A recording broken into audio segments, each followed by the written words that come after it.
Start now sir. अस्सलाम वालेकुम प्यारे बच्चों और जितने भी ऑनलाइन जुड़े मेरे दोस्त सारे टीचर। तो इससे पहले हमने छोटा जादूगर पढ़े थे। आज मैं आपके सामने फिर हाजिर हुआ हूँ एक नए टॉपिक के साथ, एक नए विषय के साथ। हिंदी कक्षा 9वीं के लिए मैं AB तड़वी सर यानी अशरफ बशीर तड़वी सर, इमाम वाडा मनपा माध्यमिक शाळा डोंगरी, विषय हिंदी, घटक व्याकरण और उपघटक। आज हम वाक्य के भेद यानी वाक्य क्या है, वाक्य के भेद कितने, वाक्य के प्रकार भेद कितने, आज हम आज हम इसके बारे में आज हम जानकारी हासिल करेंगे। तो प्यारे बच्चों, सबसे पहले हम देखते हैं कि वाक्य क्या होता है, यानी जिसे हम उर्दू में कहते हैं जुमला। उसके बाद देखेंगे कि हम वाक्य के भेद यानी वाक्य क्या है और वाक्य के कितने भेद होते हैं, कितने प्रकार होते हैं। आज हम इस पर चर्चा करेंगे। तो प्यारे बच्चों, देखते हैं सबसे पहले हम वाक्य के बारे में समझ लेते हैं कि वाक्य क्या है। वाक्य दो या दो से अधिक पदों के साथ सार्थक समूह को जिसका पूरा पूरा अर्थ निकलता है वाक्य कहते हैं। वो पद समूह जिससे श्रोता को वक्ता के अभिप्राय का बोध होता है, यानी सुनने वाले को जब बोलने वाले का पूरा पूरा अर्थ समझ में आता है, यानी पूरा मतलब समझ में आता है, तो उसको वाक्य कहते हैं। उदाहरण के तौर पे हम देखेंगे नीचे, सत्य की विजय होती है, यानी सच की हमेशा क्या होती है, जीत होती है। अभी क्या ये वाक्य है, यानी इससे हमको कुछ बोलने वाले का मतलब समझ में आ रहा है, तो ये क्या हो गया है, ये उदाहरण वाक्य हो गया है। अभी इसी वाक्य को हम देखते हैं, देखो सत्य की विजय होती है यानी सच की जीत होती है। अभी इसी वाक्य को हम क्रम चेंज करेंगे, यानी इसी वाक्य को हम बदल देंगे। देखिए जैसा कि नीचे के वाक्य में देखेंगे, सत्य होती है जीत की। अभी इसका कुछ अर्थ प्राप्त हो रहा है क्या? ऊपर के वाक्य में देखेंगे सत्य की विजय होती है, इससे हमको कुछ अर्थ कुछ मालूम हो रहा है, यानी बोलने वाले का सुनने वाले को बोलने वाले का अर्थ समझ में आ रहा है। और नीचे के वाक्य में इसी वाक्य की हम तरतीब चेंज करेंगे कि सत्य होती है जीत की, तो इससे हमको क्या पता चल रहा है, इससे कोई अर्थ नहीं निकल रहा है, इसलिए नीचे का जो वाक्य ये वाक्य नहीं कहलाएगा, और ऊपर का जो वाक्य है कि सत्य की विजय होती है ये वाक्य कहलाएगा। और सत्य होती है जीत की ये वाक्य नहीं कहलाएगा, क्योंकि इसका कुछ अर्थ नहीं निकल रहा है।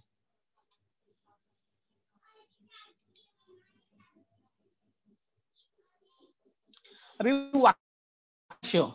वाक्यांश क्या है, जिस तरह से हमने देखे कि वाक्य यानी जिसका पूरा अर्थ निकलता हो, यानी सुनने वाले को बोलने वाले का अर्थ समझ होता है, तो उसको वाक्य कहते हैं। भाई वाक्यांश यानी क्या? वाक्यांश यानी छोटे वाक्य होते हैं जिनका अर्थ समझ में नहीं आता है, मगर वो वाक्य होते हैं, उन्हें वाक्यांश कहते हैं। देखते हैं वाक्यांश क्या है।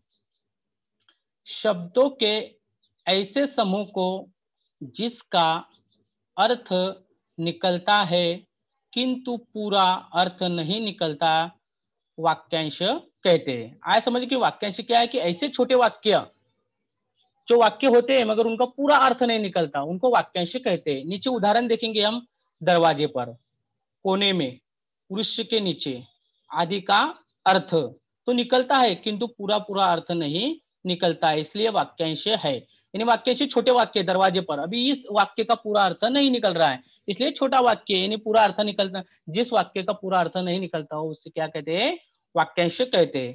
तो आया समझ में वाक्य क्या है, वाक्यांश क्या है। क्या ऐसे जो छोटे वाक्य जिनका अर्थ कुछ भी नहीं समझ में आता है, कुछ अर्थ नहीं निकलता है, उनको वाक्यांश कहते हैं। अब देखेंगे वाक्य के दो अंग होते हैं। वाक्य कितने अंग होते हैं? दो अंग होते हैं। पहला अंग है उद्देश्य और दूसरा होता है विधेय। अगर ये दोनों वाक्य में उद्देश्य और विधेय ना हो तो वाक्य नहीं कहलाएगा। तो वाक्य में उद्देश्य और विधेय होना जरूरी है। अब देखो इसकी तारीफ देखते हैं, जिसके बारे में बात की जाए उसे उद्देश्य कहते हैं, जिसके बारे में हम बोलते हैं उसको उद्देश्य कहेंगे, और विधेय, और जो बात की जाए उसे विधेय कहते हैं। तो आया समझिए उद्देश्य और विधेय उदाहरण के लिए हम देखेंगे नीचे, राजू मुंबई में रहता है। ये एक वाक्य है कि राजू मुंबई में रहता है। अब इसमें हमको पहचाना है कि उद्देश्य क्या है और विधेय क्या है। तो राजू, इसमें हम देखेंगे उद्देश्य क्या है कि इसमें उद्देश्य राजू है। जुमले में राजू क्या है, उद्देश्य, और विधेय क्या है, मुंबई में रहता है। तो इस तरह से वाक्य के दो अंग होते हैं, पहला उद्देश्य और दूसरा विधेय। तो इस उदाहरण से आप समझ गए होंगे कि उद्देश्य क्या है और विधेय क्या है। तो आया समझ में, राजू इसमें उद्देश्य है और विधेय क्या है, मुंबई में रहता है। तो इस तरह से वाक्य के दो अंग होते हैं, उद्देश्य और विधेय। याद रखेंगे, ये दोनों अगर रहेंगे तो ही वाक्य होता है, उसके वाक्य के दो अंग होते हैं। अब हम देखेंगे वाक्य के भेद। इससे पहले हमने क्या देखा, वाक्य, वाक्यांश और वाक्य के अंग। अब देखेंगे हम वाक्य के भेद, जिसे हम वाक्य के प्रकार भी कहेंगे। उर्दू में जैसे कहते हैं ना जुमले, जुमले की किस्में, उस तरह से। तो हिंदी में ये दो किस्में हैं, वाक्य के दो प्रकार है, दो भेद है। पहला है रचना की दृष्टि से और दूसरा है अर्थ की दृष्टि से। अब दोनों वाक्य के और प्रकार है और भेद है, इन पे हम अभी सविस्तर चर्चा करेंगे। जैसा रचना की दृष्टि, सबसे पहले हम देखते हैं रचना की दृष्टि से, और 2 नंबर पे है अर्थ की दृष्टि से। तो रचना की दृष्टि से कितने प्रकार होते हैं, कितने भेद होते हैं, उसके भी हम उपभेद, जिसे उपभेद कहेंगे, उपभेद देखेंगे भी हम। देखो, रचना की दृष्टि से 3 भेद है, 3 उपभेद है उसके। पहला सरल वाक्य, दूसरा संयुक्त वाक्य और तीसरा मिश्र वाक्य। तो इस तरह से ये 3 उपभेद है रचना की दृष्टि से, सरल वाक्य, संयुक्त वाक्य और मिश्र वाक्य। तो अभी इन पे भी हम सविस्तर चर्चा करते हैं, इनकी मालूमात हासिल करते हैं कि सरल वाक्य क्या है, संयुक्त वाक्य क्या है और मिश्र वाक्य क्या है। तो सबसे पहले हम देखेंगे सरल वाक्य। सरल वाक्य, जिस वाक्य में एक उद्देश्य और एक विधेय होता है, ये या वाक्य में एक ही क्रिया होती है, उसे सरल वाक्य कहते हैं। यानी किसी वाक्य में एक क्रिया हो या उद्देश्य और विधेय होता है तो वो सरल वाक्य कहलाएंगे। इससे पहले हमने देखे कि उद्देश्य क्या होता है और विधेय क्या होता है। तो नीचे कुछ उदाहरण दिए गए, उस उदाहरण के जरिए भी हम समझेंगे। जैसा राजू पढ़ता है, एक उदाहरण। दूसरा उदाहरण, हिना ने भोजन किया, छात्र विद्यालय जा रहे हैं। अब तीनों वाक्य में उद्देश्य और विधेय है। देखो, हम उद्देश्य और विधेय देखेंगे। राजू क्या है इसमें, उद्देश्य, और पढ़ता है क्या है, विधेय। उसके बाद में हिना, हिना क्या है, उद्देश्य है, और भोजन किया, ये क्या है, विधेय है। तीसरे इसमें क्या है, छात्र, छात्र उद्देश्य और विद्यालय जा रहे हैं, क्या है, विधेय है। और अगर इसमें देखा जाए तो पढ़ता है इसमें एक ही क्रिया है, भोजन किया एक क्रिया है, विद्यालय जा रहे हैं एक क्रिया कर रहे हैं। यानी एक तो उद्देश्य और विधेय होना चाहिए सरल वाक्य में, या उद्देश्य और विधेय होना चाहिए, या एक क्रिया होना चाहिए। जिसमें क्रिया एक हो तो वो सरल वाक्य कहलाएंगे। इसके बाद में हम देखते हैं दूसरा वाक्य, संयुक्त वाक्य। यानी संयुक्त वाक्य क्या है। संयुक्त वाक्य जिन वाक्यों में दो या दो से अधिक सरल वाक्य समुच्चय बोधक अवयव से जुड़े हो, उन्हें संयुक्त वाक्य कहते हैं। यानी सरल वाक्य यानी एक से अधिक दो वाक्य, जो छोटे छोटे वाक्य एक दूसरे से जुड़े हो। जैसा कि जोड़ने के लिए हम किन का इस्तेमाल करते हैं यहाँ पर, इन दो छोटे वाक्यों को जोड़ने के लिए हम और, परंतु, तथा या यदि, इन शब्दों का उपयोग करते हैं। नीचे कुछ उदाहरण दिए गए, उन उदाहरण को हम समझेंगे। वह मुंबई गया, एक वाक्य हो गया। और शाम को लौट आया, हमने किससे जोड़े, और से जोड़े, यानी ये संयुक्त वाक्य हो गया है। जुमले को कौन जोड़ रहा है, और। जैसा कि मैंने कहा कि जुमले को जोड़ने के लिए कुछ शब्द आते हैं, जैसा कि और, परंतु, तथा, या यदि, इन शब्द अगर आते हैं तो ये क्या हो जाते हैं, संयुक्त वाक्य कहलाते हैं। दूसरा वाक्य, आप प्रगतिशील है लेकिन गलत दिशा में। अब इस दो जुमले, पहले हमने लेटेस्ट वाक्य हो गए, जो छोटे छोटे वाक्य आपस में जो जुड़ते हैं तो वो संयुक्त वाक्य कहलाते हैं। तीसरा उदाहरण देखेंगे, दीपक टीवी देख रहा है। टीवी देख रहा है, एक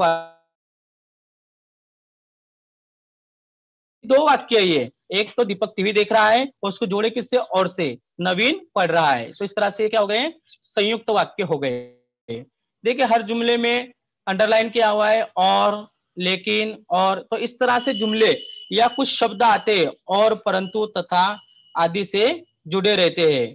तो ये शब्द क्या कहलाते हैं, ये शब्द और, परंतु, तथा आदि, ये अगर जुमले के अंदर आते हैं, ये अवयव अगर आते हैं, तो ये क्या होता है, संयुक्त वाक्य कहलाते हैं।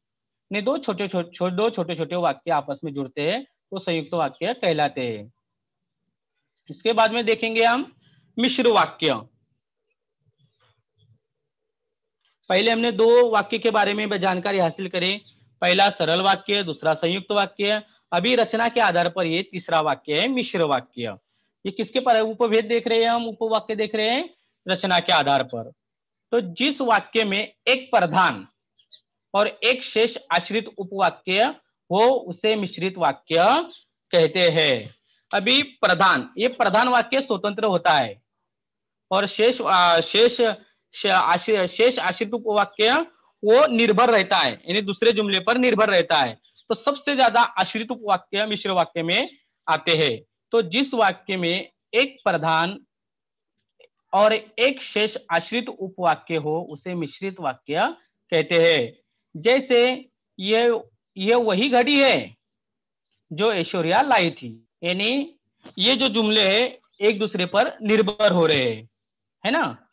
क्योंकि कल बहुत तेज बारिश थी इसलिए सभी दुकानें बंद थी। तीसरा उदाहरण, राजू ने सपना देखा कि वो उड़ रहा है।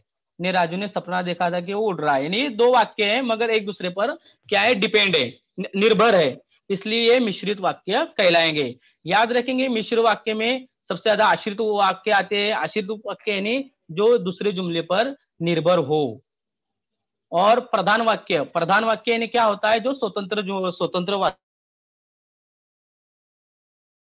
राम घर जाता है या राजू घर जाता है, ये क्या है, प्रधान वाक्य यानी स्वतंत्र है वो।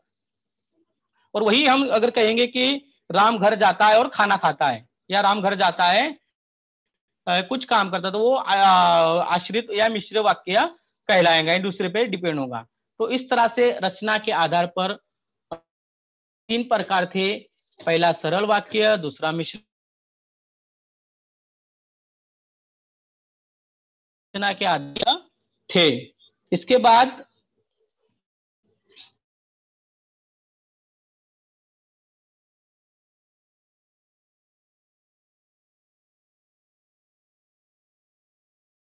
दृष्टि प्रकार थे तीन। अब अर्थ की 8 की मालूमात हासिल करेंगे। पहला है विधानार्थक वाक्य, दूसरा है निषेधार्थक वाक्य, तीसरा है प्रश्नार्थक वाक्य, चौथा है आज्ञार्थक वाक्य, पांचवा है इच्छार्थक वाक्य, छठा है संदेहार्थक वाक्य और सातवां है संकेतार्थक वाक्य और आठवां है विषमयार्थक वाक्य या विषमयादिबोधक वाक्य। तो ये अर्थ की दृष्टि से 8 प्रकार है। तो इनकी अब हम सविस्तर एक एक करके सबकी मालूमात हासिल करते हैं कि विधान क्या है, निषेध क्या है, प्रश्नार्थक क्या है, आज्ञार्थक क्या है, इच्छार्थक क्या है, संध्यार्थक क्या है, संज्ञार्थक और विषम्यार्थक वाक्य या उसी को ही विषम्यादिबोधक वाक्य कहते हैं। तो सबसे पहले हम देखते हैं विधान अर्थक वाक्य, यानी जिस वाक्य में किसी क्रिया होने या करने की सूचना हो उसे विधान अर्थक वाक्य कहते हैं। यानी जिस वाक्य में किसी क्रिया होने या सूचना होने जिस वाक्य में किसी क्रिया के होने या करने की सूचना हो उसे विधान अर्थक वाक्य कहते हैं।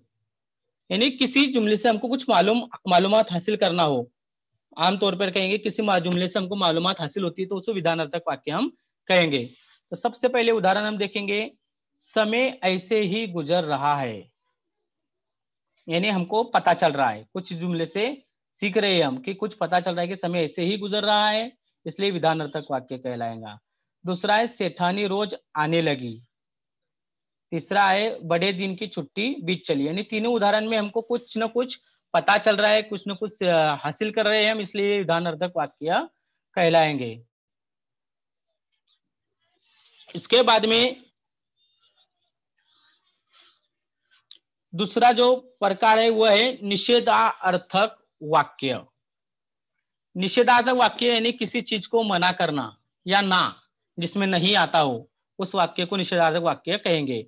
देखिए इसकी तारीफ देखिए, जिस वाक्य में किसी बात के न होने, न करने का बोध होता हो, उसे निषेधार्थक वाक्य कहते हैं। आया समझ में? निषेधार्थक यानी किसी चीज को मना करना, ना, नहीं, कि जिस वाक्य में किसी बात के न होने या न करने का बोध होता हो, तो उसे निषेधार्थक वाक्य कहते हैं। कुछ उदाहरण के जरिए समझेंगे हम, जैसे मैं किसी के निमंत्रण का इंतजार नहीं करता। दूसरा वाक्य, मुझे बस में यात्रा करना पसंद नहीं है। तीसरा वाक्य, कोई सूप लाने वाला नहीं मिलता। और चौथा वाक्य, कांति को विश्वास नहीं हुआ। देखो अगर हम इन चारों जुमलों पे गौर करेंगे तो क्या है, नहीं नहीं, इन्हें इनकारिया जुमला जिसे हम उर्दू में कहेंगे कि देखो मैं किसी के निमंत्रण का इंतजार नहीं करता, आया नहीं। दूसरे जुमले में मुझे बस में यात्रा करना पसंद नहीं, नहीं आ रहा है, यानी ना करने का, तो उसको निषेधार्थक कहेंगे। तीसरे जुमले में देखेंगे कोई सूप लाने वाला नहीं, देखो इसमें भी नहीं आ रहा है, नहीं मिलता, तो ये निषेधार्थक वाक्य कहलाएंगे। कांति को विश्वास नहीं हुआ, नहीं हुआ, यहाँ पे भी नहीं आया, हर जुमले में नहीं नहीं आ रहा है, यानी इसकी पहचान है कि इनकार नहीं करना, ये निषेधार्थक वाक्य कहलाएंगे। इसके बाद में भी हम तीसरा वाक्य देखेंगे, वह है प्रश्नार्थक वाक्य। अभी इसके नाम से ही आपको पता चल रहा है कि जुमले में अगर सवाल आता है यानी प्रश्न आता है, वाक्य। इसकी तारीफ है, जिस वाक्य में किसी प्रकार का प्रश्न किया गया हो उसे प्रश्नार्थक वाक्य कहते हैं। यानी अगर हम किसी से सवालिया जुमला, उर्दू में क्या कहेंगे हम उसको, सवालिया जुमला। तो जिस वाक्य में प्रश्न किया गया हो उसे प्रश्नार्थक वाक्य कहते हैं। जैसे उदाहरण के तौर पर, आप कहाँ चल रहे हैं, प्रश्न है, याद रखिए, देखो सवाल हो रहा है, आप कहाँ चल रहे हैं, प्रश्न हुआ ना। दूसरा वाक्य फिर समझेंगे हम दूसरे उदाहरण के जरिए, क्या इतने से मेरी महिमा प्रकट, देखो सवाल है फिर भी इसमें, क्या इतने से मेरी महिमा प्रकट नहीं होती, सवाल कर रहे हैं ना। यानी राजू घर कब आएगा, ये भी एक प्रश्न है कि राजू घर कब आएगा। हाँ, तो तीसरे उदाहरण में हर इसमें क्या हो रहा है, प्रश्न कर रहे हैं। पूनम तुम अब तक कहाँ थी, इसमें भी प्रश्न करेंगे पूनम। यानी इन सवाल हम किसी से करेंगे तो वो सामने वाला हमको जवाब देगा, तो ये प्रश्नार्थक वाक्य हो गए। याद रखेंगे, प्रश्नार्थक वाक्य के आखिरी में आता है, दिख रहा है।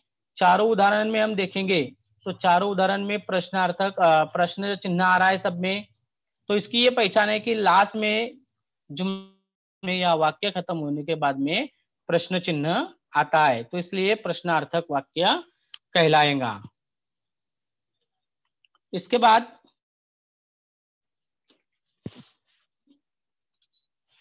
आज्ञार्थक वाक्य, आज्ञार्थक वाक्य। आज्ञा यानी जिसे हम इंग्लिश में कहेंगे ऑर्डरलिया जुमला, हुक्मिया जुमला उर्दू में कहेंगे, तो ये वाक्य है आज्ञार्थक वाक्य। इसकी तारीफ है, जिस वाक्य में किसी भी प्रकार की आज्ञा प्रार्थना का बोध होता हो उसे आज्ञार्थक वाक्य कहते हैं। अभी हम कुछ उदाहरण के जरिए से कहेंगे। आज्ञा यानी किसी को ऑर्डर देना, जैसे कि धीरे चल, अभी हम हवा रानी को क्या कर रहे हैं, ऑर्डर दे रहे, आज्ञा दे रहे कि तू अब धीरे चल, ठीक है जाओ घूम आओ। यानी हम किसी को, ठीक है आप घूमकर आ जाइए। तीसरे जुमले में तुम अपनी बात कह सकते हो, यानी उसको हम क्या कर रहे हैं, ऑर्डर दे रहे हैं कि अभी आप अब क्या कर सकते हैं, अपनी बात कह सकते हैं। तो तीनों उदाहरण के जरिए हमको समझ में आया, हमने किसी को क्या करे, ऑर्डर दिए, यानी आज्ञा दी भी है, तो ये आज्ञा अर्थक वाक्य कहलाएंगे। जैसे कि मैं आपको कहता हूं बैठो, यानी मैं आपको बैठने का ऑर्डर दे रहा हूं। और एक उदाहरण आप बैठो, अगर मैं बोलूंगा प्लीज आप बैठो, मेहरबानी करके आप बैठो, यानी मैं प्रार्थना कर रहा हूँ आपसे, रिक्वेस्ट कर रहा हूँ आपसे, है ना, कि आज्ञा दे रहा हूँ आपसे, नहीं मैं, तो ये प्रार्थनात्मक वाक्य भी कहलाएगा। बैठो ऑर्डर है ना, बैठिए, ये सब क्या है, मैं ऑर्डर दे रहा हूँ और आप उसको फॉलो कर रहे हैं।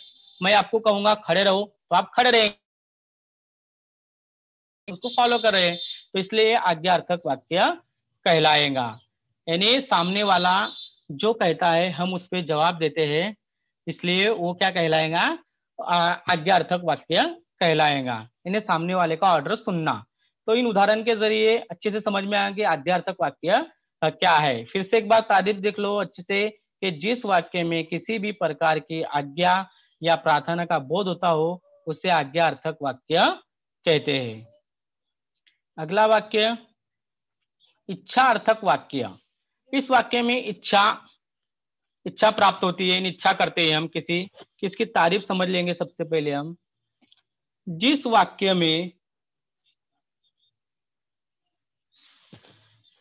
वाक्य में इच्छा, कामना, आशीर्वाद आदि का बोध होता है उसे इच्छार्थक वाक्य कहते हैं।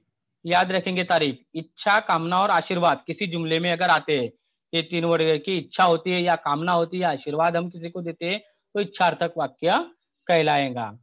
तो देखते हैं उदाहरण के तौर पर, जैसे पहला वाक्य, ऐसा काम करो कि देखने वाले देखते ही रह जाए। दूसरा वाक्य, हमारे द्वार पर दौना का पेड़ हो, इन्हें हम इच्छा जाहिर कर रहे हैं कि मेरे घर के आंगन में एक पेड़ हो, है ना, कौन सा भी पेड़ हुआ, XYZ, आम का हो, पीपल का हो, तो यहाँ पे देखिए हमारे द्वार पर दौना का पेड़ हो। दूसरा है प्रभु आपको दीर्घायु करे, देखो इसमें भी इच्छा, इसमें आशीर्वाद दिया जा रहा है। ये तीसरे वाक्य में देखेंगे प्रभु आपको दीर्घायु दे, यानी अल्लाह आपकी अल्लाह आपको लंबी उम्र दे, यानी इसमें आशीर्वाद दे रहे, हम दुआ दे रहे, तो ये इच्छार्थक वाक्य कहलाएगा। पिताजी आ जाइए तो अच्छा हो, पिताजी आ जाएंगे तो क्या रहेगा, अच्छा होगा, यानी हम इच्छा करें कि हम घर पे आएंगे तो अच्छा लगेगा, कि हम एक इच्छा प्राप्त,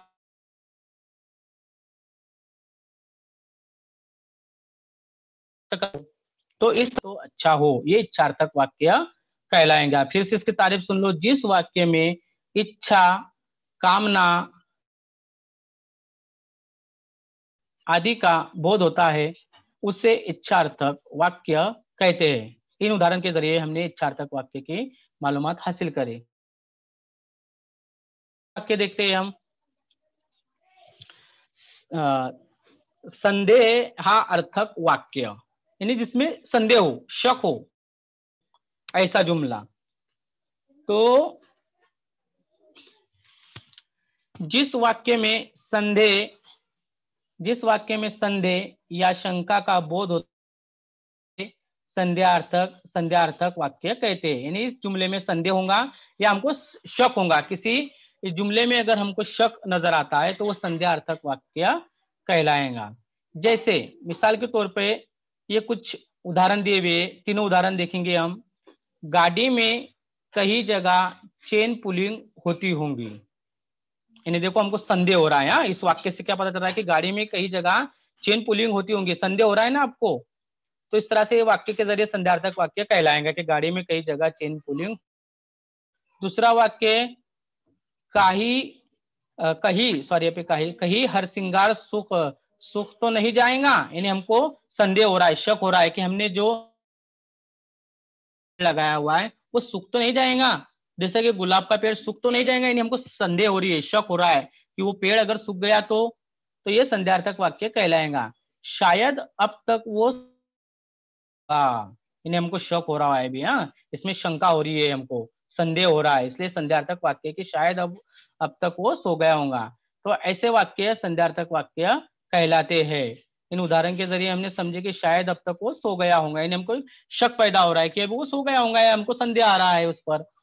तो इस तरह से संदेहार्थक वाक्य है कि जिस वाक्य में शंका का बोध होता है उसे संदेहार्थक वाक्य कहते हैं। उर्दू में जैसे कहेंगे शकी जुमला है ना, शक करने वाले जुमले है ना, तो ये संध्यार्थक वाक्य कहलाएगा। उसके बाद में 7वां संकेतार्थ वाक्य। अभी ये जो हमने 1 से लेके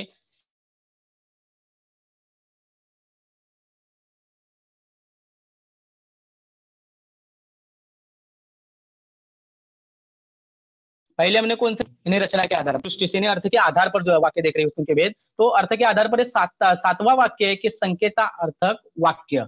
संकेतार्थक वाक्य क्या है, इसकी तारीफ के जरिए समझेंगे। जिस वाक्य में संकेत या अपेक्षा का बोध होता है उसे संकेतार्थक वाक्य कहते हैं। जैसे अभी देखो संकेतार्थक, फिर से तारीफ अच्छे से समझ लो। हाँ, जिस वाक्य में संकेत या अपेक्षा का बोध होता है उसे संकेतार्थक वाक्य कहते हैं। अभी उदाहरण के जरिए समझेंगे हम। अगर आप यात्रा पर है तो सहयात्री के प्रश्नों का जवाब देना ही होगा, इन्हें संकेतार्थक वाक्य होगा ये। अगर उरुष्य होते तो इस तरह बाढ़ न आती, इन्हें संकेत संकेत दे रहे हैं हम कि अगर हमारे घर के पास में पेड़ रहते तो क्या होती, धूप नहीं आती, यानी संकेत दे रहे हैं हम कि अगर उरुष्य होते तो इस तरह बाढ़ न आती। तीसरा उदाहरण है कि मैं कविता लिखता तो अवश्य पुरस्कार पाता, है ना। यानी मैं अगर कविता लिखता, नज़म लिखता तो मुझे क्या होगा, पुरस्कार यानी इनाम, यानी मुझे इनाम से नवाजा जाता। तो ये संकेतार्थक वाक्य है। इन उदाहरण के जरिए हमने संकेतार्थक वाक्य भी समझे।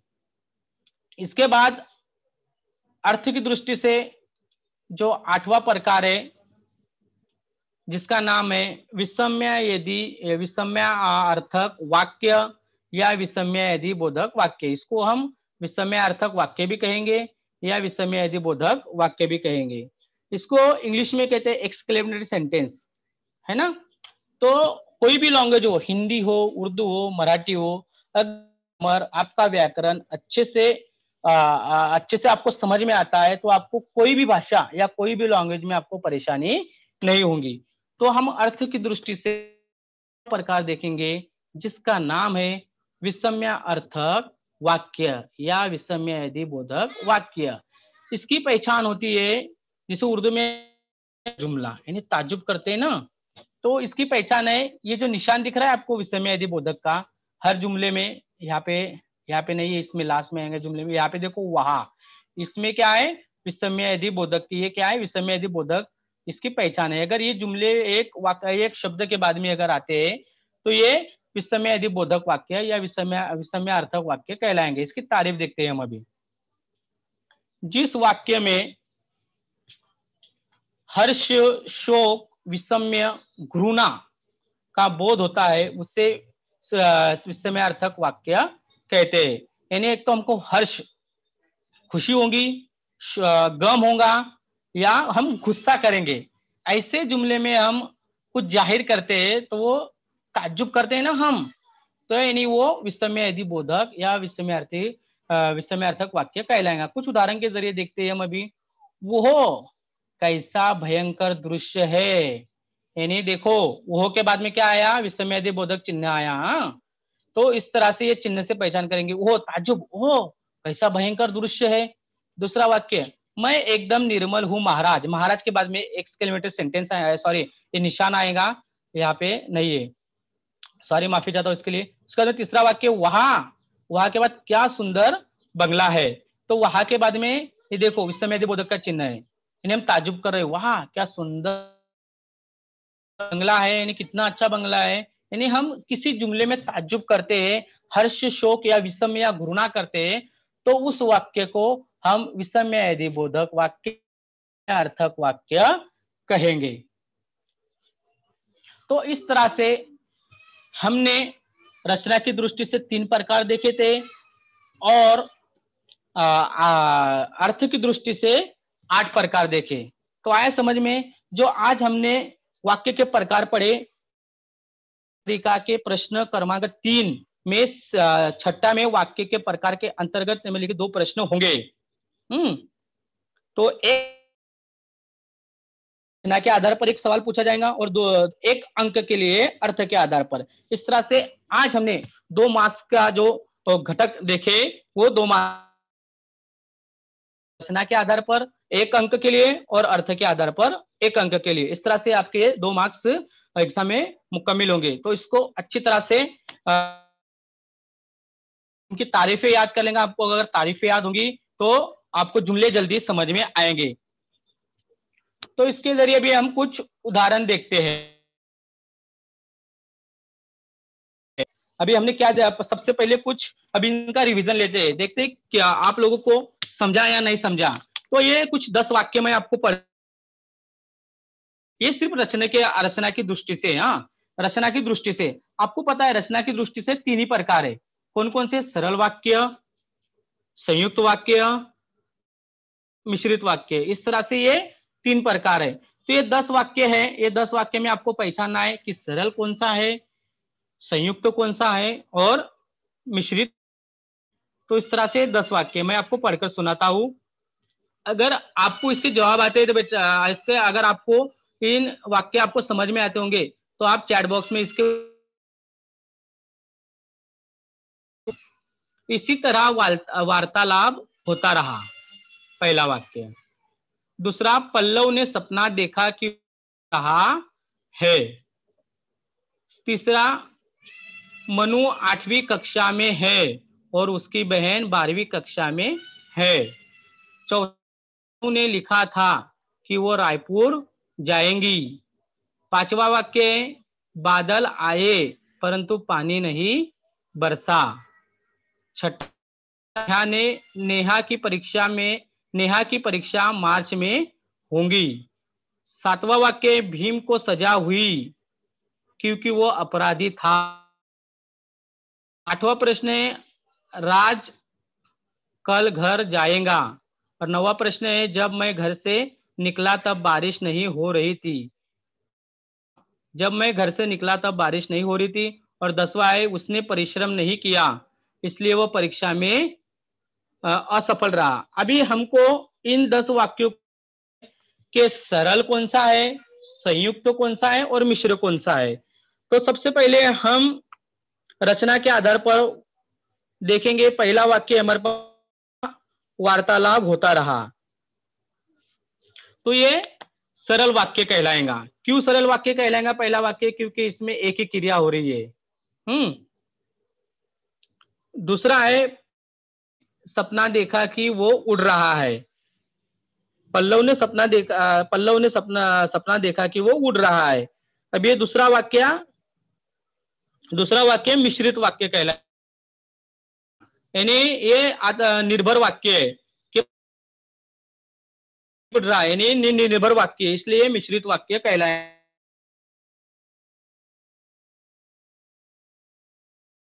मिश्रित वाक्य। और तीसरा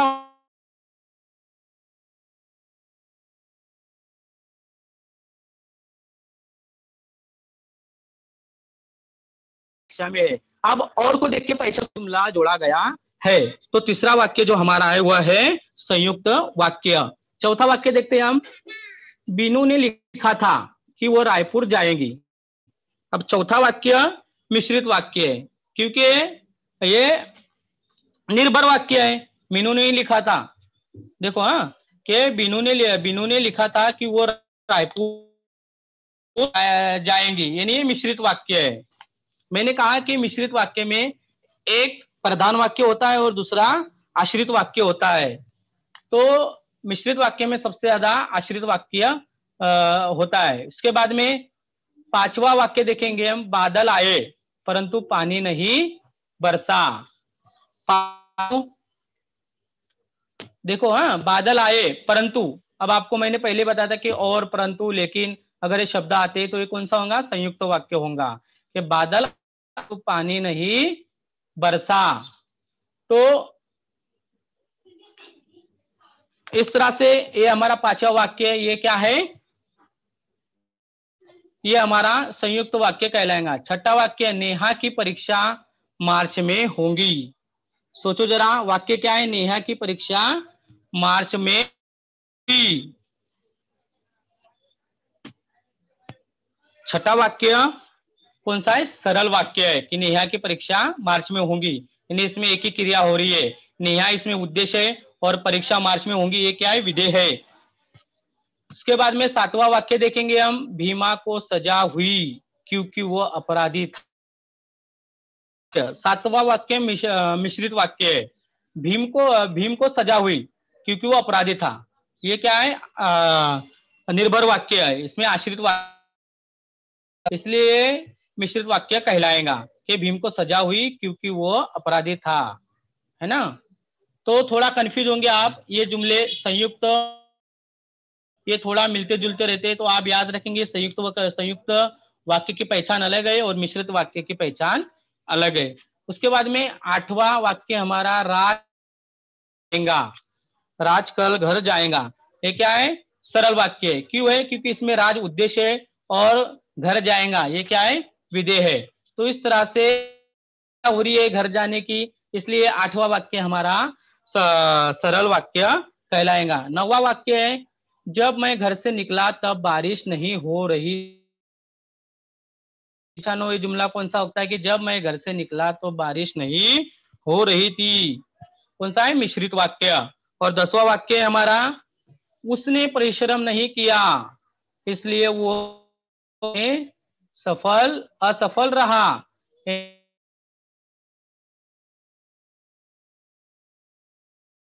और वो परीक्षा, इसको जोड़ रहे हैं हम इसलिए से, इसलिए संयुक्त वाक्य कहलाएगा। इस तरह से हमने 10 वाक्य का रिवीजन किए। अब हम देखते हैं अर्थ की दृष्टि से। अभी आप लोगों को अर्थ की दृष्टि से पता ही है, अर्थ की दृष्टि से कितने प्रकार है, 8 प्रकार है। अर्थ प्रकार कौन कौन से आपको मालूम है, फिर मैं एक मर्तबा बोल देता हूं कि अर्थ की दृष्टि से 8 प्रकार कौन कौन से। पहला है विधानार्थक, दूसरा है निषेधार्थक, तीसरा है प्रश्नार्थक, चौथा आज्ञार्थक, पांचवा छठा संध्यार्थक, सातवां संकेतार्थक और आठवां विषम्यार्थक।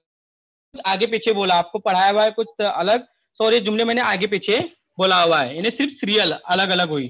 तो अभी अर्थ की दृष्टि से मैंने जो नाम लिए, इन वाक्य को आपको पहचानना है। पहला वाक्य हमारे पास में, भारत एक महान देश है। भारत एक महान देश है, यानी इससे हमको क्या पता चल रहा है, इससे हमको कुछ कर रहे हैं, इसलिए ये विधानार्थक वाक्य कहलाएगा। उसके बाद में रोहित घर के अंदर जाओ, दूसरा वाक्य क्या है, के अंदर जाओ। हम अभी इसको क्या कर रहे हैं, ऑर्डर दे रहे हैं, किसको, रोहित को, इसलिए आज्ञार्थक वाक्य कहलाएगा। यानी रोहित को हम घर के अंदर जाने का बोल रहे हैं, इसलिए आज्ञार्थक यानी ऑर्डर जुमला। मिनी दूध लेने कब गया, यानी मिनी दूध लेने कब गया। देखो अभी इस वाक्य में हम प्रश्न कर रहे हैं कि मिनी कब गया था, लास्ट में सवाल, इसी वाक्य में आखिर में प्रश्न का चिन्ह आता है, तो प्रश्नवाचक, आंख बंद करके कहना है कि वो प्रश्नवाचक वाक्य ही होगा। तो मिनी दूध लाने कब गया, यानी हमने सवाल किए कि हमारा क्या है, प्रश्नार्थक वाक्य। चौथा है सिद्धार्थ पढ़ नहीं रहा है, चौथा वाक्य सिद्धार्थ पढ़ नहीं रहा है, यानी ये क्या है, पहचानो इसको। मैंने बोला था आपको कि नहीं अगर आता है तो वो कौन सा रहेगा, निषेधार्थक वाक्य रहेगा। देखो जुमले नहीं आया ना, यानी इनकार कर रहा है, वो पढ़ नहीं रहा है, इसलिए निषेधार्थक वाक्य कहलाएगा।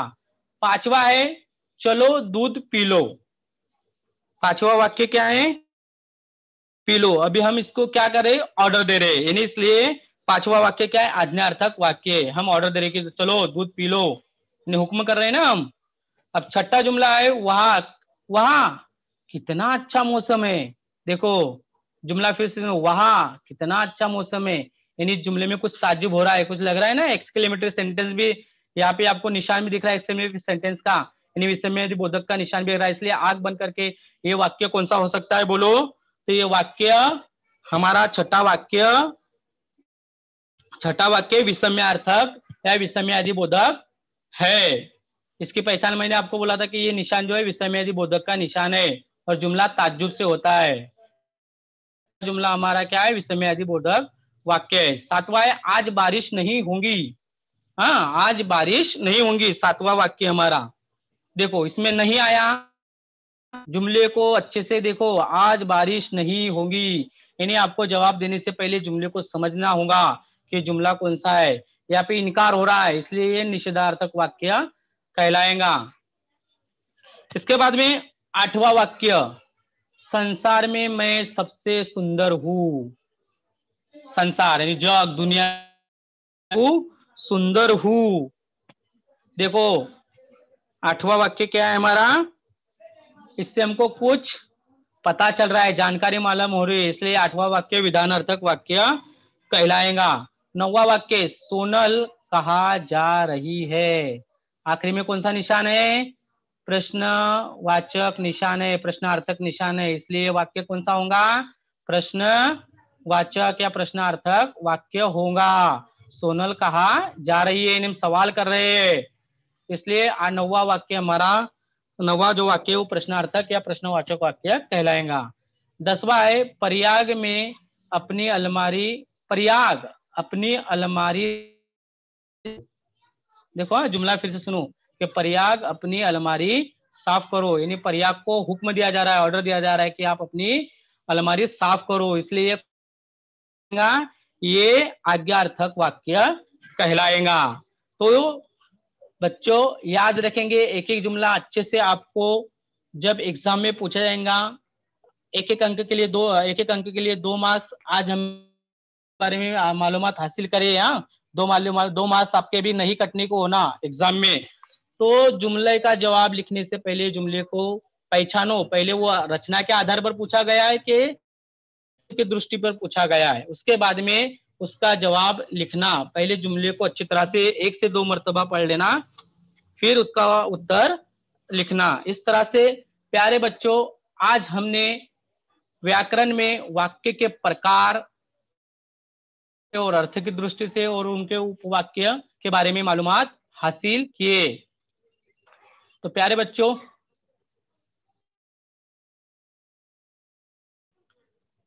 अल्लाह हाफिज। इसी तरह से नए विषय के साथ, नए टॉपिक के साथ फिर मैं आपके सामने हाजिर हूंगा।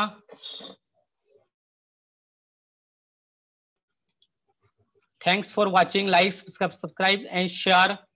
थैंक यू, धन्यवाद आप सब।